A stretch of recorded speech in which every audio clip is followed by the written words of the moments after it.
मतदारसंघातील कामांसाठी मुख्यमंत्र्यांची भेट घेतल्याचं सांगितलं जातंय। धनंजय मुंडे यांनी ही प्रतिक्रिया दिलेली आहे।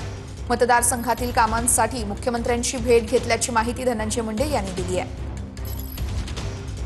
मुख्यमंत्री मोदयांची भेट 288 आमदारांपैकी मी एक आहे, तर मी भेटू नये का?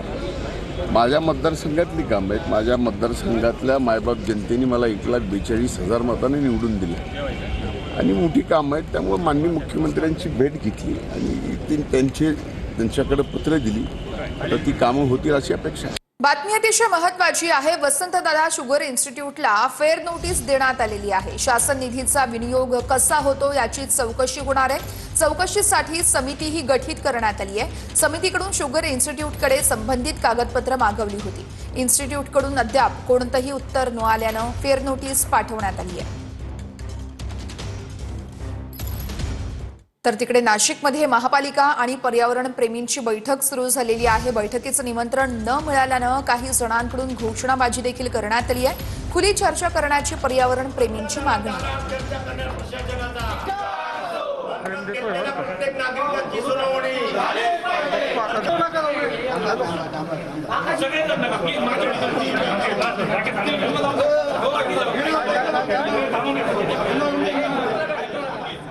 बातमी सविस्तर आहे। भाजप नेते आमदार कृष्णा खोपडे यांनी धमकी दिलेली आहे।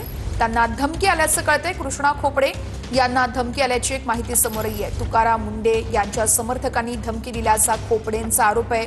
मराठवाड्यातून तुकाराम मुंडे समर्थकांकडून आता धमकीचा फोन आल्याचा देखील आरोप केला जातोय।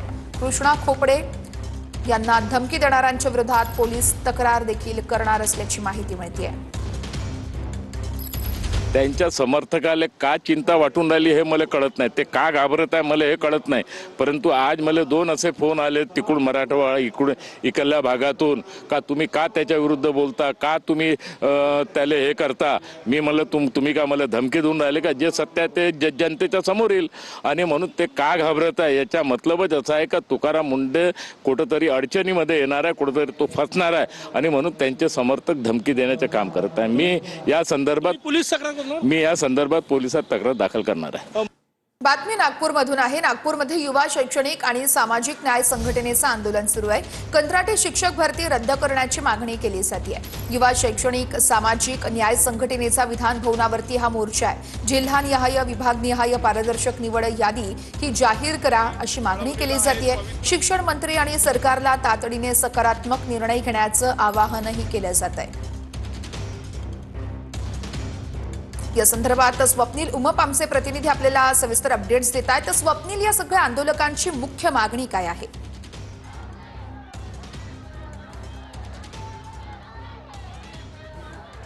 नक्कीच आपण बघू शकतो आजपासून हिवाळी अधिवेशन नागपुरामध्ये सुरू झालेलं आहे आणि मोठ्या प्रमाणावर आता मोर्चे यायला देखील सुरुवात झालेली आहे। आज पहिला दिवस आणि या ठिकाणी आपण बघू शकतो उच्च शिक्षित तरुणांनी जो आहे तो मोर्चा या ठिकाणी काढलेला आहे। युवा शैक्षणिक व सामाजिक न्याय संघटनेच्या वतीनं हा संपूर्ण मोर्चा या ठिकाणी काढण्यात आलेला आहे। शिक्षक भरती जी आहे ती 100% झालीच पाहिजे। दुसरीकडे कंत्राटी शिक्षक भरती जी आहे ती रद्द करा अशी मागणी जी आहे ती या ठिकाणी करण्यात आलेली आहे। दुसरीकडे पवित्र पोर्टलच्या माध्यमातून पारदर्शक अशी शिक्षक भरती झाली पाहिजे ही प्रमुख मागणी जी आहे ती संपूर्ण या ठिकाणी आपल्याला तरुणांची पाहायला मिळत आहे। त्या ठिकाणी वेगवेगळे होर्डिंग्स घेऊन जे आहेत ते या ठिकाणी मोर्चेकरी आलेले आहे। साक्षरतेचा एकच मंत्र, शिक्षण देणे हेच तंत्र असे आशयाचं पोस्टर घेऊन या ठिकाणी आलेले काही आंदोलन। निश्चितच स्वप्नील, या संदर्भातले अपडेट्स आपण घेत राहणार आहोत। ही दृश्य आपण पाहतोय, आंदोलक मोठ्या प्रमाणात या ठिकाणी जमलेले आहेत। पुढच्या बातमीकडे, सरकारवर अंकुश ठेवण्याचं काम विरोधी पक्ष नेते करतात असं विकास ठाकरे म्हणतात। या अधिवेशनामध्ये विरोधी पक्ष नेताच नाहीये। आज विरोधी पक्षातील नेते सभापतींची भेट घेणार असं देखील विकास ठाकरेंनी म्हटलंय। लोकशाहीमध्ये विरोधी पक्ष नेत्याशिवाय अधिवेशन होऊच नये। परंतु दुर्दैवानं आपण पाहता की मागचे काही अधिवेशन विरोधी पक्ष नेते होऊन झाले। यावेळेस अपेक्षा आहे की आज विरोधी पक्ष नेते पदाची घोषणा करतील आणि अधिवेशनाची सुरुवात करतील। या लोकतंत्रामध्ये विरोधी पक्षाची भूमिका ही महत्त्वाची असते. सत्ताधाऱ्यांपेक्षाही विरोधी पक्षाची भूमिका महत्त्वाची असते, कारण की सत्ताधाऱ्यांनी केलेली कामं बरोबर आहे किंवा नाही हे जनतेपुढे आणणं तर विरोधी पक्षाचं कायम असतं. आणि जर हेच दाबण्याचा प्रयत्न होत असेल तर विरोधी पक्ष नेत्या अभावीच अधिवेशन घ्यायचं, मग घ्यायलाच नाही. बातमी कोल्हापूरच्या कागल तालुक्यातील आहे. पिंपळगावमधील शासकीय होमिओपॅथी महाविद्यालयाचा वाद निर्माण झालाय. तलावात भराव टाकून होमिओपॅथी महाविद्यालय करण्यास गावकऱ्यांनी विरोध दर्शवलेला आहे. पिंपळगावचे ग्रामस्थ काम बंद पाडण्यासाठी दाखलही झाल्यात. महाविद्यालयाला विरोध नाही, मात्र तलावात भराव टाकून काम करण्यास विरोध असल्याचं सगळे ग्रामस्थ म्हणतायत. आमचा विरोध काय आहे माहिती आहे? हे तळ ज्या केलंय आम्ही लय कष्टाने केले, मग तुम्ही आता येऊन काय तर घाण करायला हे काय नको, कुठं बी काढायचा. तिसरी गोष्ट, गावाला 124 एकर गायरान असताना देखील हीच जागा का निवडली? आणि गावच्या लोकांच्यासाठी हे बाबा पिण्याच्या पाण्यासाठी वापरासाठी पाणी वापरून केलं जाते. त्या ठिकाणी जर दूषित पाणी जर हे मेडिकल कॉलेजचं जर गेलं तर त्याचं गावच्या सर्व लोकांना त्याचा इफेक्ट होणार आहे. फक्त आमचं म्हणणं आहे की ज्या जिल्हाधिकाऱ्यांनी इथं सही करून हा प्रस्ताव मंजूर केला त्यांनी फक्त येऊन या जागेची पाहणी करावी, ह्या माईलिकींचं बोलणं फक्त त्यांनी ऐकावं, एवढंच आमचं म्हणणं आहे. जिल्हाधिकारी इथं पण आलेले नाहीत. बातमी कोल्हापुरातूनच आहे. कोल्हापूर शहरामध्ये अतिक्रमण हटवण्याची मोहीम सुरू झाली आहे. सीपीआर चौक ते महावीर कॉलेजकडे जाणाऱ्या रोडवरती ही कारवाई केली जाते. रहदारीच्या रस्त्यावरती अतिक्रमण करत बनवलेली घरं, शेड हे हटवण्यात येत आहेत.